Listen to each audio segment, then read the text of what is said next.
Hello and a very warm welcome. It's day 5 of the Euros. World champions France have just beaten Germany in a brilliant game in Munich. And here with me to provide analysis on that match is sports journalist Firas El Eshi. Hello, Firas. Hello, Simon. We'll also have all the latest on Portugal's victory against Hungary. Les Bleus have beaten Germany to take a huge step towards a qualification. If France beat Hungary on Saturday, then they will almost certainly guarantee qualification from the group. 1-0 in that game, thanks to an own goal by Mats Hummels, Firas. But France played very well. It depends on how you define well, because I think Didier Deschamps put all his money on playing a defensive game today. Something I find it difficult to understand. It worked out really well for him, and he had the 3 points out of this game. But with all that offensive potential forward, Kylian Mbappé, Griezmann, and Karim Benzema, you can do a lot more. However, good 1 point is for Didier Deschamps is. He really saw the Germans coming. He really saw that they will perform really well and play the game the way they did. Everyone was talking about them being underdog, wounded, the end of a generation. I personally did not see them playing this well before the game, and they dominated the game from the first minute to the very end. However, they lacked a centre forward, maybe.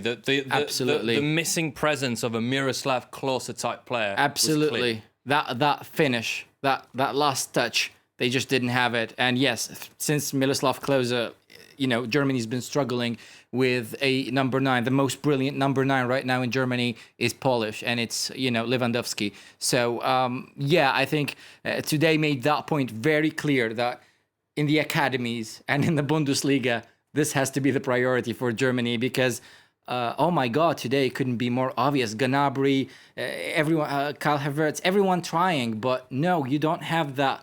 Karim Benzema, that point that France had. No, the Germans lacked it. Well, speaking of that French team, let's have a look at the starting 11 that France started this game with.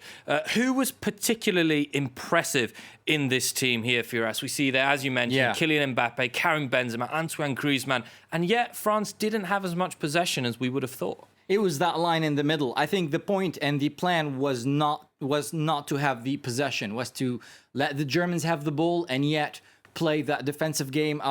Obviously, it was like a point of desperation that was mounting for the Germans throughout the 90 minutes. And the more it got forward, the more the French had the confidence that they were winning this game, and the more desperate the Germans got. These three, Pogba, Kanté, and Rabiot. And I think thanks to Kanté, in many ways, Rabiot and Pogba played perhaps their best game this season. Whenever I see Paul Pogba wearing that blue jersey, I'm like, who is this person? Either he has to leave Manchester United or find something else, because in terms of quality, this is a world-class player. Whenever he's playing in Manchester United, there's a problem. I don't know if it's with the coach or the mindset, but the Pogba that plays with the Bleu, it's just a whole other person. And today was one of his most brilliant, most impressive games in terms of passing. It was always a matter of a nanosecond. That's why 2 of his passes that would have been assists ended up being offsides. Kanté is Kanté, obviously, and Rabiot was quite impressive. So the key today in shutting down the Germans, the key in locking the spaces and not finding solutions was that line, I think, for Didier Deschamps. 3 world-class midfielders, and that's how they won the game today. Well, speaking of France, let's move over and now look at the group standings in Group F, the group of death, the so-called group of death, with Portugal as well, defending champions Portugal, which we'll get to in a minute. But there we go, Firas. Portugal on 3 points, France behind them just on goal difference, Germany nothing. Considering that France play Hungary next, it's almost guaranteed qualification if they beat the Hungarians. Yes. The questions for me are not about whether they move to the round of the 16, but the way they played today is a bit worrisome in terms of playing against big teams. If they play against England, choosing to play this in this defensive way, yes, it worked against the Germans, but we both said it's because they lacked that number 9. Against Cristiano Ronaldo, Diego Jota, and Bruno Fernandes, it will be a whole different story. They will make sure you are penalized for giving them the space. So if you're going to play against world-class teams coming for the competition to win the title, and they have that number 9, perhaps more than just one, how is it going to be? I think that's a question now that perhaps Didier Deschamps has to tackle in the locker room.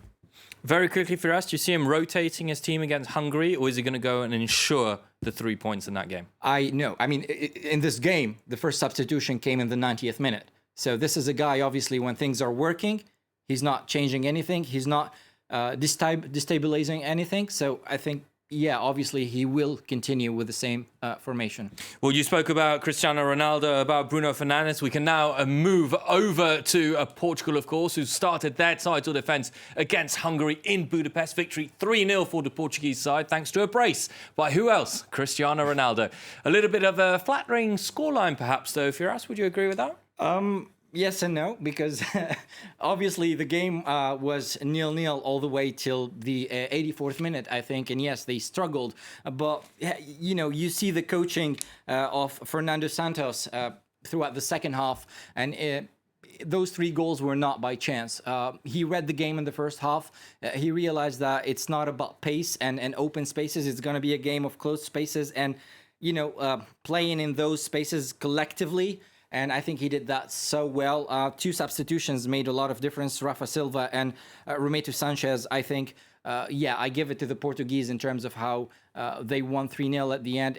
And I don't think it was by chance. Well, Portugal have put down a marker, as you say, for us. And head coach Fernando Santos warned opposition in the so-called group of death that they are up for the challenge. Take a listen.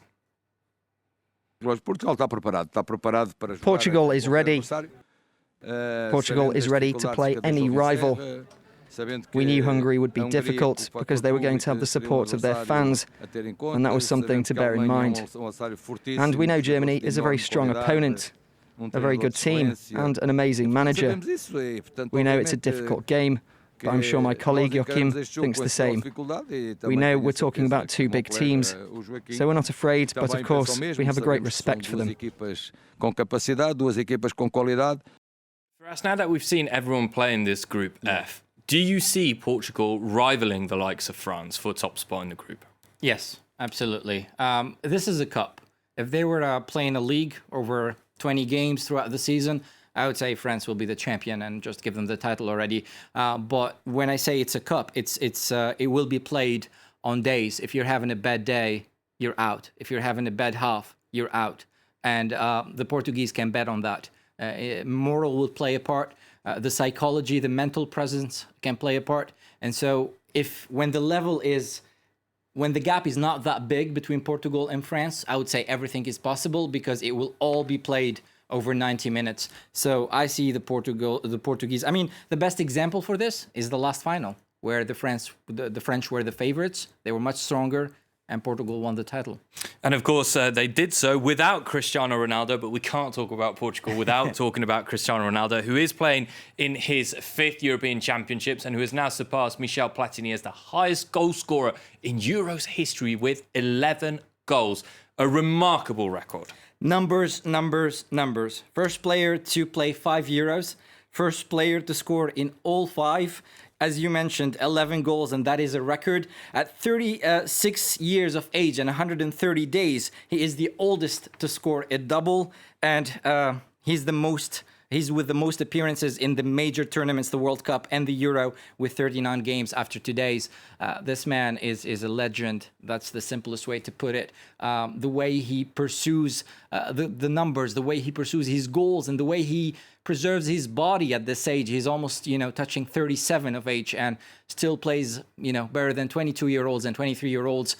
Combine that with the experience, you get an unbelievable player in Cristiano Ronaldo, inspirational. Beautiful. And he was devastating once again against Hungary. Well, just before we leave you, because our time is coming up, let's take a look at Wednesday's programme. It's already the start of the second round of fixtures. One game from Group B at 3 p.m. Paris time as Finland look to build on their victory against Denmark as they take on Russia. In Group A, Turkey face Wales in a vital game for both teams, whereas Italy, the only side to have won in that group, are up against Switzerland. And I have the pleasure of saying that Firas and I will be back for that to catch all the analysis ahead of that evening kickoff. Firas, thank you very much for joining us. Thank you very much for watching the France 24 Euro show. For now, stay tuned to France 24 Bye-bye.